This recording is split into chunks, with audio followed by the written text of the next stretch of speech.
সিনেমার শুরুতেই আমরা সুকে দেখি যে কিনা ফুড ডেলিভারির কাজ করে। কোরিয়ান মেয়েরা তো এমনি সুন্দর হয়, কিন্তু সু দেখতে পুরো গোলুমলু। সু কিন্তু প্রথমে এমন ছিল না।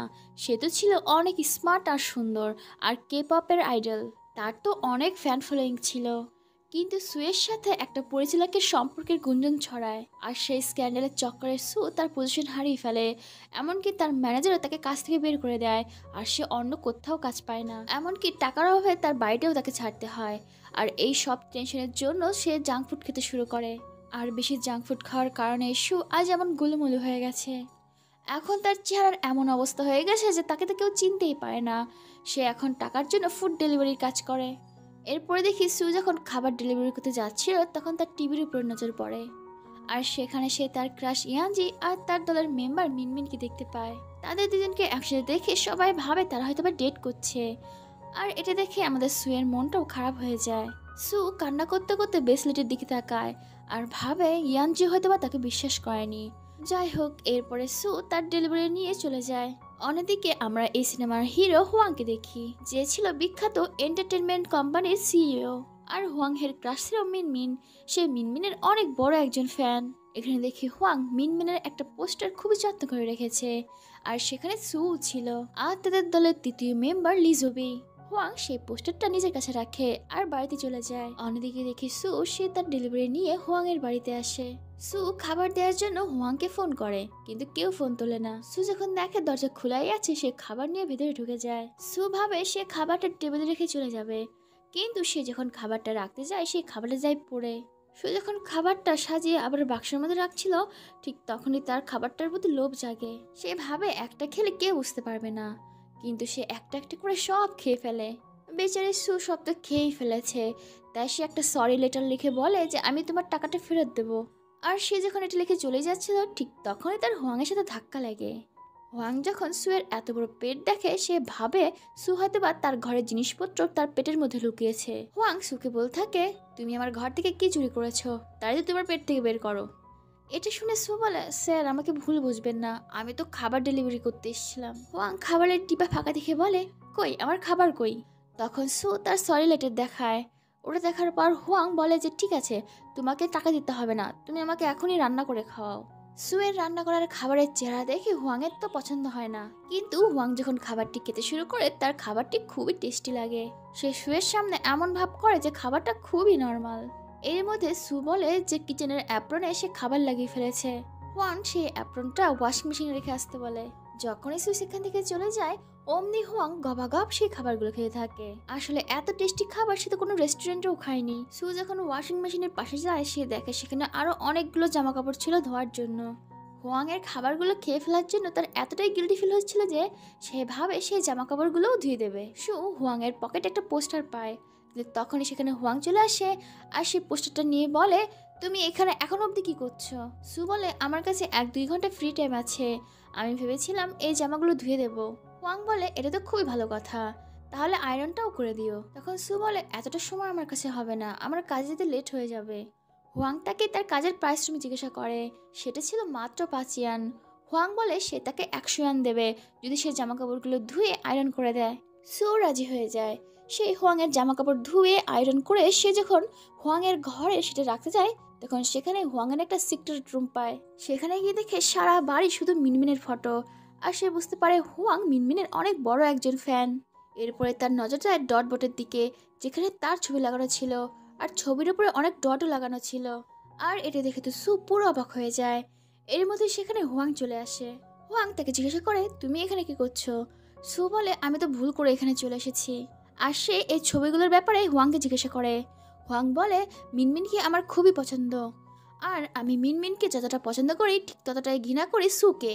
কারণ সু একটা ক্যারেক্টারলেস মেয়ে, সে টাকার জন্য সব করতে পারে। সে তো টাকার জন্য একজন পরিচালকের সাথে সম্পর্ক করেছিল। এছাড়াও সু ভীষণ বেয়াদব। আর এখানে আমরা একটা ফ্ল্যাশব্যাকে দেখতে পাই, সুয়ে যেদিন চাকরি চলে যায় সেদিন সে রেগে মেগে লিফটে উঠে চিপস খেতে থাকে। ভুলবশত তার চিপসগুলো পাশের লোকটার উপরে পড়ে, কিন্তু সু তার কাছে ক্ষমা চায় না, উল্টো তাকেই কথা শোনায়। আর এখানে আমরা বুঝতে পারি ওই লোকটা আসলে হুয়াং ছিল। আর এই সব কিছু শুনে তো সুয়ের ভীষণ আফসোস হয়, কিন্তু সেই বা কি করতো, সেও তো অনেক সমস্যায় ছিল। সু তো খুব চিন্তায় পড়ে যায় যে হুয়াং তাকে না চিনে ফেলে। এখানে সু কল্পনা করতে থাকে যে হুয়াং সব কিছু জানার পর রেগে মেগে তার উপরেই ডাট ছুঁড়ে মারছে। বেচারি সু তো এসব ভেবে ভীষণ ভয় পেয়ে যায় আর সেখান থেকে দৌড় মারে। পেছন থেকে হুয়াংটাকে বলতে থাকে, আরে কোথায় যাচ্ছ, টাকা তো নিয়ে যাও।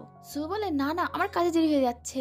আর এটা বলে সে যখন যাচ্ছিল তখন তার গায়ে ধাক্কা লেগে অনেক দামি একটা ফ্লাওয়ার ভাস ভেঙে যায়। আর এই কারণে সে হুয়াংয়ের কাছে আবার সরি চায়। আর সে বলে এর টাকা সে দিয়ে দেবে। হুয়াং তাকে বলে এই ফুলদানিটার দাম অনেক, কিন্তু সু তার কোনো কথাই শোনে না। সে ভাঙা ফুলদানিটা নিয়ে চলে যায়। কিন্তু পরে সু যখন সেই ফুলদানির দাম শুনে তার তো পুরো মাথায় আকাশ ভেঙে পড়ে। ফুলদানির যা দাম সে তো 3-4 বছর কাজ করেও সেই টাকা দিতে পারবে না। বেচারে সু কি আর করবে, সে ভাঙা ফুলদানির টুকরো নিয়ে জোড়া লাগাতে থাকে। এর মধ্যে সুয়ের বাড়িওয়ালা সুয়ের কাছে বাড়ি ভাড়া চাইতে আসে, কিন্তু তার কাছে তো বাড়ি ভাড়াটাও নেই। এদিকে হোংয়ের সেক্রেটারি হোংয়ের জন্য একজন পার্সোনাল কেয়ারটেকার রাখার কথা বলে, কিন্তু হোংয়ের কাউকেই পছন্দ হয় না। তার তো সুয়ের বানানো খাবার আর তার কাজ খুবই পছন্দ হয়, আর এই কারণে সে ভাবে সে সুকেই কাজে রাখবে। পরের দিন সু তার কিছু জমানো টাকা নিয়ে হোয়াংয়ের কাছে আসে আর তাকে বলে যে 7-8 বছরের মধ্যে সে সব টাকা শোধ করে দেবে। তখন হোয়াং বলে 7-8 বছরে এর দাম আরও বেড়ে যাবে, তুমি সারা জীবনেও এই টাকা শোধ করতে পারবে না। তবে একটা উপায় আছে, তুমি আমার এখানে কাজ করতে পারো, আমি তোমাকে প্রতি মাসে 15,000 ইয়ান দেবো। আর সেখান থেকে প্রতি মাসে তোমার ফুলদানির টাকা কেটে নেওয়া হবে, আর 2-3 বছরের মধ্যে তোমার টাকা সব শোধ হয়ে যাবে। বেচারি সুয়ের কাছে তো আর কোনো উপায় নেই, সে রাজি হয়ে যায়। তবে এর কিছু শর্ত আছে, সুকে হুয়াংয়ের বাড়িতেই থাকতে হবে যাতে 24 ঘন্টা তার কাজ করতে পারে। দ্বিতীয় শর্ত, খাবার টেস্টের সাথে সাথে সেটা দেখতেও ভালো হতে হবে। 3 নম্বর শর্ত, হুয়াংয়ের সব কথা তাকে শুনতে হবে। আর 4 নম্বর শর্ত, যতক্ষণ অবধি হুয়াং না ঘুমাবে ততক্ষণ সু ঘুমাতে পারবে না। সু এতে রাজি হয়ে যায় আর তার নাম চেঞ্জ করে সে কন্ট্রাক্টে সই করে। এরপরে দেখি তার জিনিসপত্র নিয়ে সে হুয়াংয়ের বাড়িতে চলে আসে। সে হুয়াংয়ের সব কাজ করে, এমনকি তার কথাতে তার নিজের ছবিতে ট্রচ ছুটতে হয়।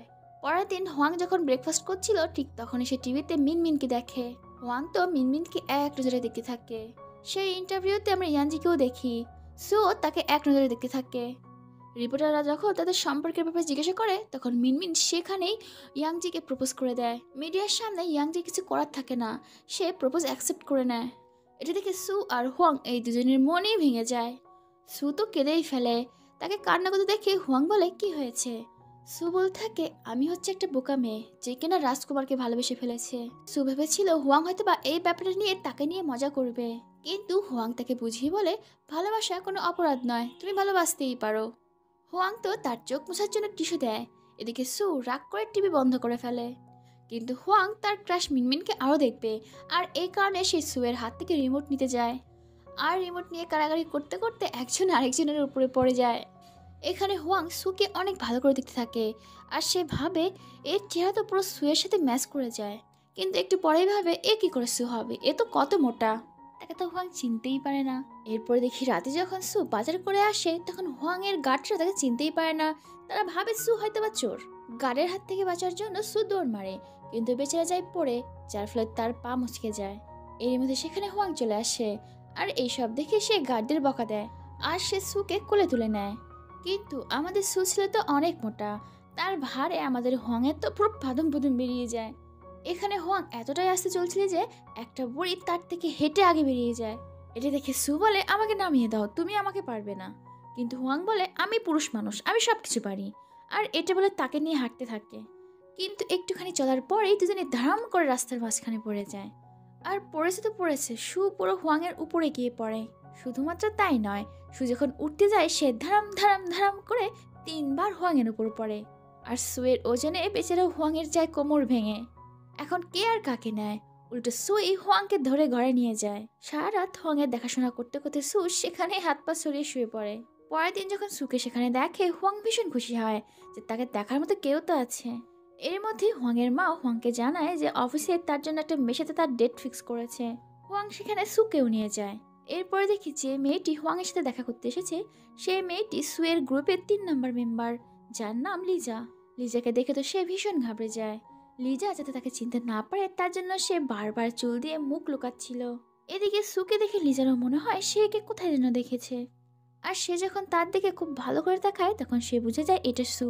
লিজা যখন হুয়াংকে জিজ্ঞাসা করে একে, তখন হুয়াং বলে এ হচ্ছে আমার কাজের লোক। এখানে লিজা সবকিছু বোঝার পরও সু সম্পর্কে হুয়াংকে কিছু বলে না। এদিকে হুয়াং যখন লিজাকে চিনতে পারে না তখন লিজা একটু অবাক হয়ে যায়, কারণ তার সাথে লিজার আগেও একবার দেখা হয়েছে। কিন্তু হুয়াং তাকে জানায় সে হয়তো কাজের চাপে সব ভুলে গেছে। এরপরে হুয়াং যখন বাথরুমে চলে যায় তখন লিজা তাকে জিজ্ঞাসা করে যে সে কোথায় গায়েব হয়ে গিয়েছিল। সু লিজাকে এখন অব্দি যা যা হয়েছে সব কিছু বলে। সব শোনার পর লিজা বলে ঠিক আছে, তোকে আমি আমার বাড়িতে নিয়ে আসবো আর তোর বাড়ি ভাড়াটাও দিয়ে দেবো। এর মধ্যে সেখানে হুয়াং চলে আসে। লিজা আর সুকে এত কাছাকাছি দেখে হুয়াং তো ভীষণ অবাক হয়ে যায়, কারণ এইটুকু সময়ের মধ্যে কার এত ভালো বন্ধু হয়। এখানে লিজা হুয়াংয়ের কাছে সুকে চায়, কিন্তু হুয়াং সুকে দিতে রাজি না, কারণ সুয়ের কাজ হুয়াংয়ের ভীষণ পছন্দ। লিজা এখানে সবকিছু বুঝতে পারে আর সেখান থেকে চলে যায়। যাওয়ার পথে হুয়াংয়ের ম্যানেজার যাওয়ার সাথে তার দেখা হয়। লিজা তো প্রথম দেখাতেই যাওকে ভালোবেসে ফেলে। এদিকে সুযোগ পেতে লিজা আর সু বাথরুমে দেখা করে। সেখানে লিজা জিজ্ঞাসা করে তোকে কি হুয়াং চিনতে পারেনি? তখন সু বলে হুয়াংয়ের চেহারা ভুলে যাওয়ার রোগ আছে, এই কারণে তো তোকেও চিনতে পারেনি। আসলে সু একদিন দেখে নিয়েছিল হুয়াং তার বাড়ির কাজের লোককে তার মা বাবার কথা বলছে।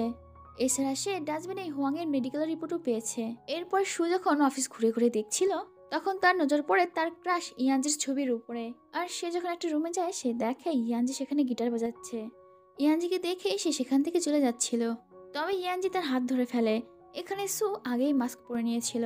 এখানে ইয়ানজি তাকে জিজ্ঞাসা করে তুমি কে? সুয়ের হাতে একটা ব্রেসলেট ছিল, সেটা ছিঁড়ে যায়, আর এই ব্রেসলেটটা ইয়ানজি তাকে দিয়েছিল। ব্রেসলেট দেখিয়ে ইয়ানজি সুকে বলে এটা কোথায় পেয়েছো তুমি?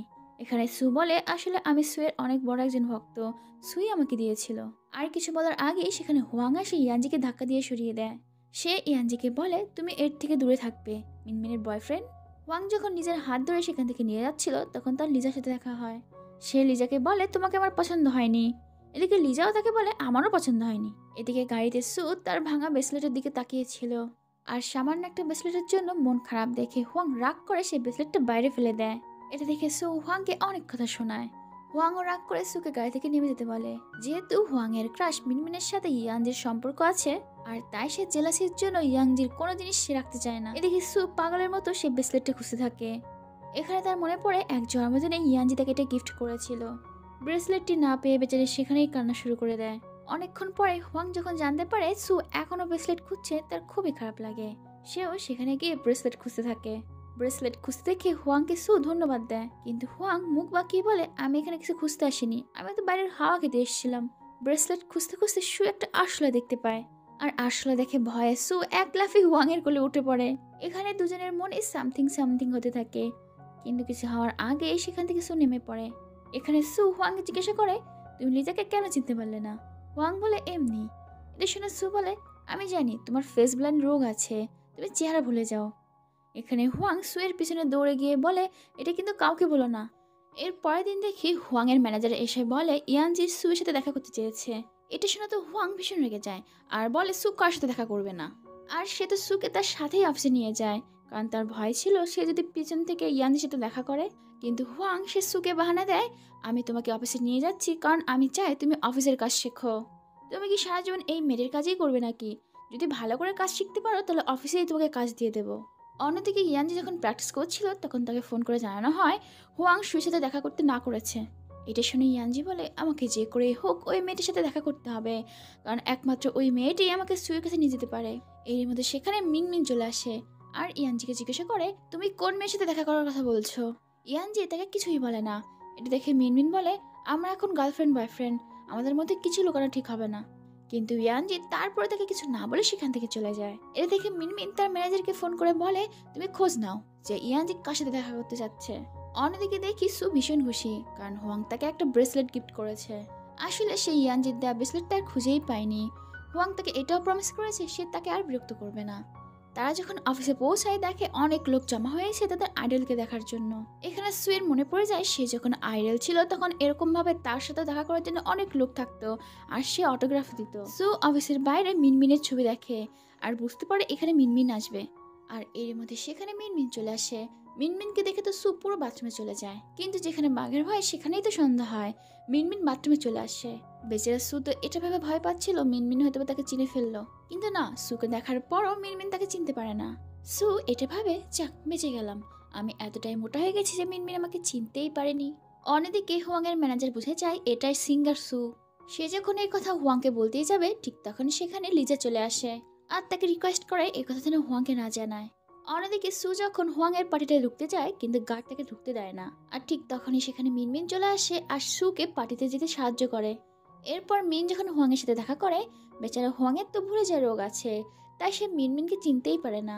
এটা দেখে সু হুয়াংকে মনে করিয়ে দেয় এই হচ্ছে তার ক্র্যাশ আইডল।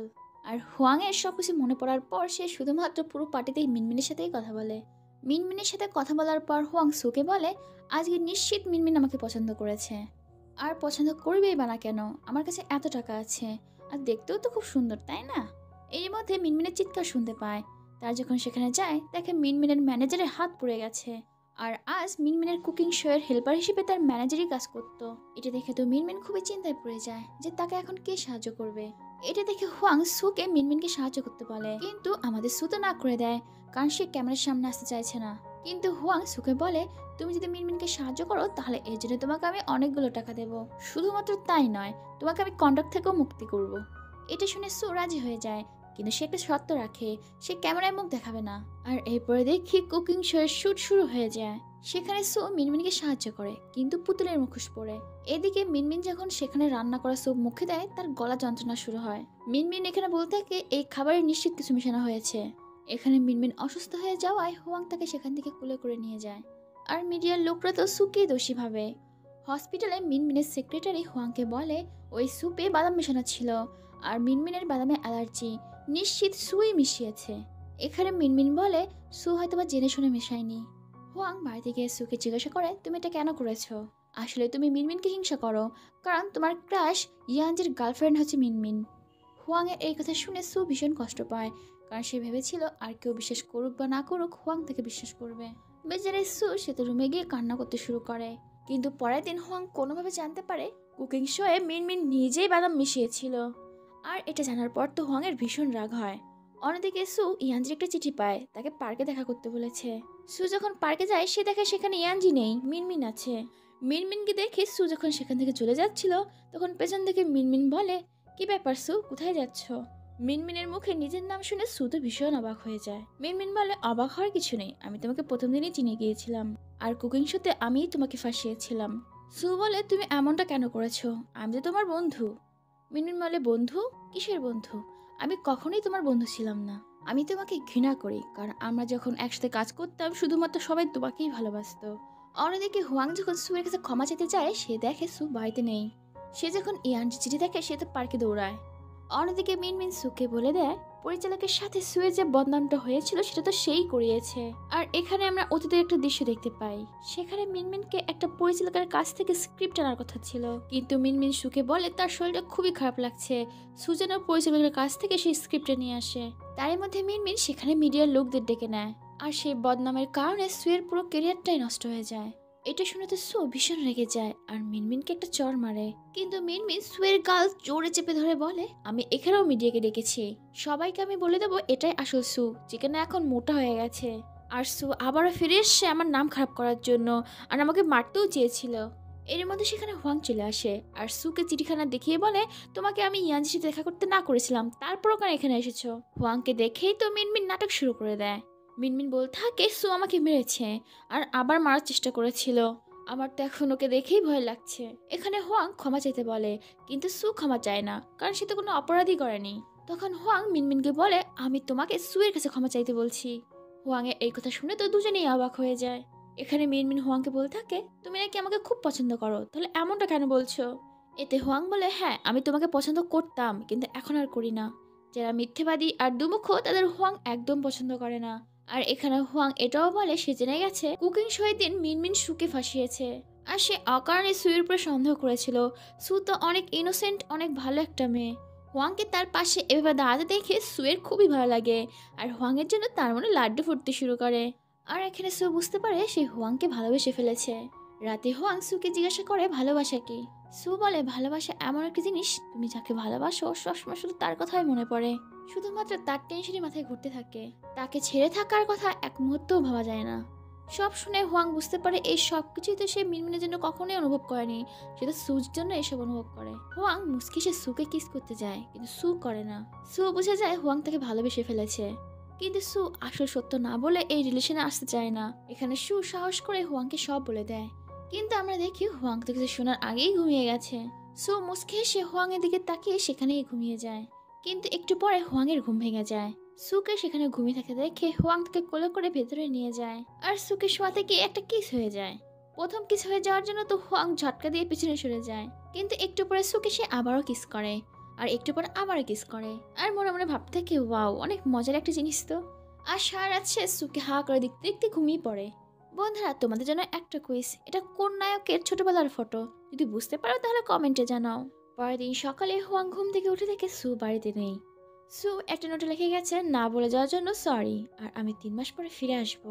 হোয়াং সুকে খুঁজতে খুঁজতে একটা ফিটনেস কোচিং এ চলে যায়। সেখানে গিয়ে দেখে সু ফিট হওয়ার জন্য ব্যায়াম করছে আর সে জোরে জোরে বলছে আমাকে হোয়াং এর জন্য চিকন হতেই হবে।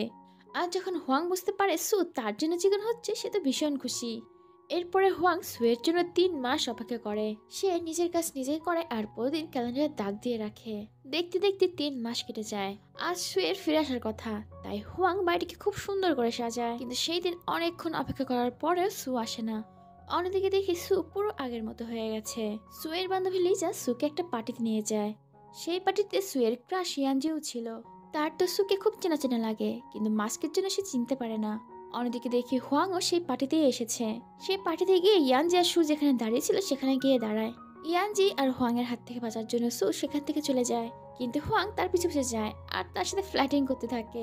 হোয়াংকে ফ্ল্যাটিং করতে দেখে সুয়ের তো ভীষণ মন খারাপ হয়। সু ভাবতে থাকে হোয়াং কি করে একটা অপরিচিত মেয়ের সাথে ফ্ল্যাটিং করতে পারে। 3 মাস আগে আমাকে বলেছিল যে সে আমাকে ভালোবাসে, কিন্তু এখন আমার তো মনে হয় আমি যখন ছিলাম না তখন কত মেয়ের সাথে যে ফ্ল্যাটিং করেছে কে জানে। এখানে হোয়াং সুকে তার সাথে সময় কাটাতে বলে, কিন্তু সু না করে দেয়। হোয়াং তার সাথে সময় কাটানোর জন্য সুকে টাকা অফার করে। সু বলে আমি প্রাইসলেস, আমাকে টাকা দিয়ে কেনা যাবে না।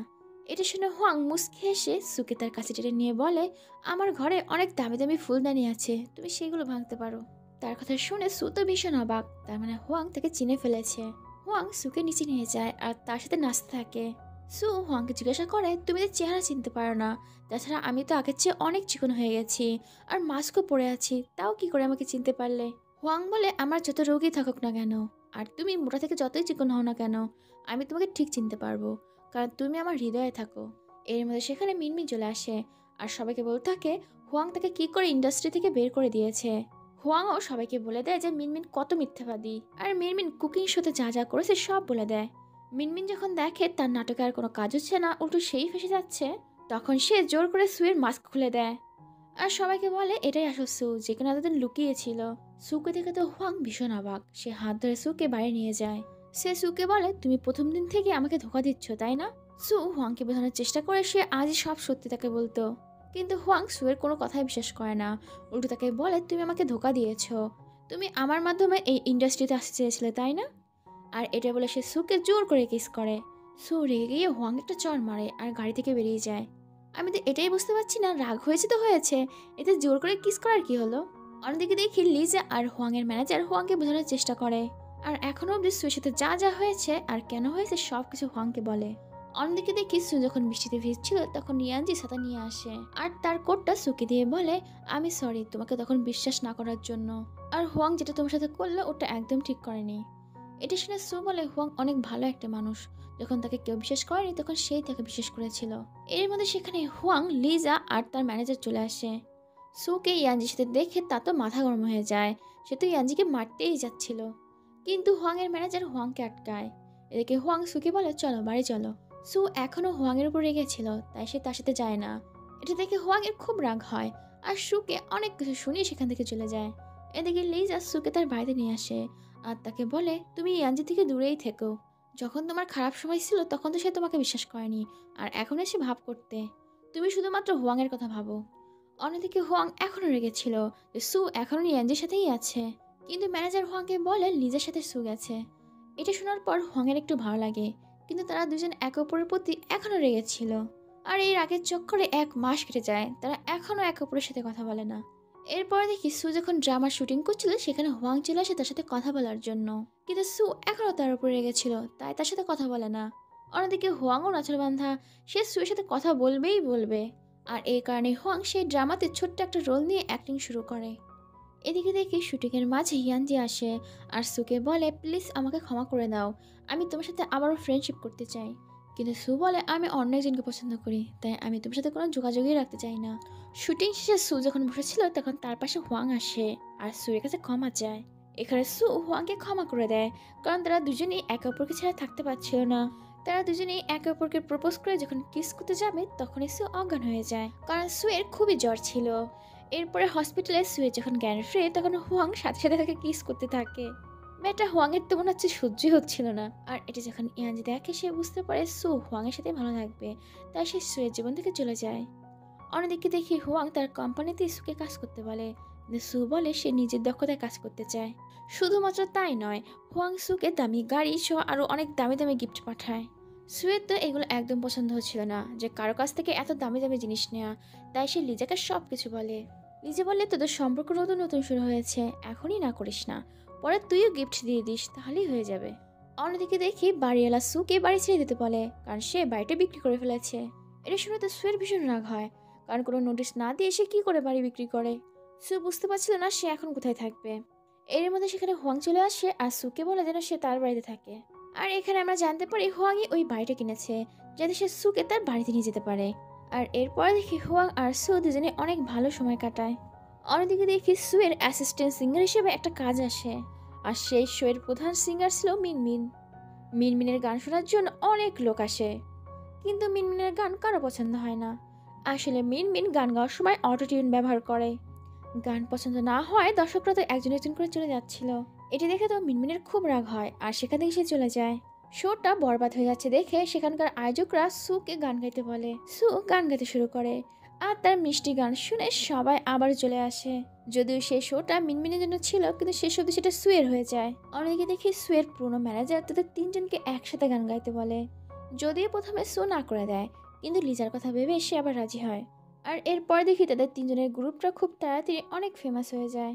সবাই ভাবে মিনমিন আর সুয়ের আবার বন্ধুত্ব হয়ে গেছে। আসলে তা কিন্তু নয়, তারা তো সবার সামনে বন্ধু হওয়ার নাটক করে। বাস্তবে লিজা আর সু এক দলে আর মিনমিন একা। একদিন প্র্যাকটিস শেষে সু আর লিজা যখন খেতে যায় তখন মিনমিন সুয়ের মোবাইলটা নিয়ে হোয়াংকে এসএমএস করে একটা হোটেলে আসার জন্য। অন্যদিকে হোয়াং তো সুয়ের মেসেজ ভেবে সেই হোটেলে চলে যায়। হোয়াং যখন সেখানে রাখা খাবারটা খায় তখন তার নেশা হয়ে যায়। আসলে মিনমিন সেই খাবারে নেশার জিনিস মিশিয়েছিল। মিনমিন তো হোয়াংয়ের সাথে এটা সেটা করতে চাইছিল, পুরো এক নম্বর একটা বদমাশ মেয়ে। অন্যদিকে হোয়াংয়ের ম্যানেজার হোয়াংকে সুয়ের সাথে দেখে না, তখন সে বলে হোয়াং কোথায়? হোয়াং তো হোটেলে তোমার সাথে দেখা করতে গেছে। আর এটা শুনে তো তারা বুঝে যায় ব্যাপারটা কি ঘটেছে। তারা তিনজনে সেই হোটেলে দৌড়ে যায়। হোটেলে গিয়ে দেখে মিনমিনের হাত পা বাঁধা আর হোয়াং শাওয়ার নিচ্ছে। আসলে হোয়াং মিনমিনের হাত থেকে বাঁচার জন্য কোনোভাবে সে মিনমিনকে বেঁধে বাথরুমে চলে যায়। সু দৌড়ে হোয়াংয়ের কাছে গিয়ে জড়িয়ে ধরে বলে আমি সব জানি। আর এখানে আমরা দেখি মিনমিন লুকিয়ে ওই সব কিছু ভিডিও করেছে। মিনমিন যখন ওই ভিডিও এডিট করছিল তখন তার কাছে ফোন আসে যে তার গ্র্যান্ডমা মারা গেছে। এটা শুনে মিনমিন তখনই সেখান থেকে চলে যায়। ওখান থেকে মিনমিন যেতেই মিনমিনের সেক্রেটারি সেই ভিডিওটা হোয়াংয়ের কাজিনকে দিয়ে দেয়। আসলে হোয়াংয়ের কাজিন অনেকদিন থেকে সেই কোম্পানির সিইও হতে চাইছিল। যখন হোয়াংয়ের দাদু ওই ভিডিওটা দেখে তখন তাকে সিইও পদ থেকে সরিয়ে দেয়। আর এটা যখন হোয়াং জানতে পারে তখন তার ভীষণ রাগ হয়, কারণ সে এই পজিশন পাওয়ার জন্য অনেক কষ্ট করেছে। অন্যদিকে হোয়াংয়ের ম্যানেজার সুকে ফোন করে বলে যে হোয়াংকে কোথাও পাওয়া যাচ্ছে না। হোয়াং তার ব্যাগে পুরনো বাড়ির চাবি পায়, আর ওটা দেখে সে বোঝা যায় যে হোয়াং কোথায় আছে। সু যখন খাবার নিয়ে সেই বাড়িতে যায় সে দেখে হোয়াং সেই বাড়িতেই আছে। এখানে সু হোয়াংকে অনেক সাহস দেয় আর তারপরে যায় মিনমিনের সাথে দেখা করার জন্য। সু মিনমিনের কাছে ক্ষমা চায় আর বলে তুমি যদি এই ভিডিওর আসল সত্যটা বলো তাহলে আমি এই ইন্ডাস্ট্রি ছেড়ে সারা জীবনের জন্য চলে যাব। সুয়ের এই কথা শুনে মিনমিন বুঝতে পারে সে এতদিন সুকে ভুল বুঝেছিল, তাই সে পরের দিন লাইভে এসে সবাইকে সব সত্যিটা বলে দেয়, যার ফলে হোয়াং তার সিইওর পজিশনটা আবার ফিরে পায় আর তার কাজিনকে সে অফিস থেকে বের করে দেয়। অন্যদিকে দেখি লিজা সু আর মিনমিনের খুব ভালো বন্ধুত্ব হয়ে যায়। এরপরে দেখি লিজা আর হোয়াংয়ের ম্যানেজার যখন বিয়ে করছিল তখন হোয়াং সুকে বিয়ের জন্য প্রপোজ করে। এখানে সু খুশি খুশি রাজি হয়ে যায় আর একে অপরকে কিস করে। আর এখানেই এই সুন্দর সিনেমাটা শেষ হয়।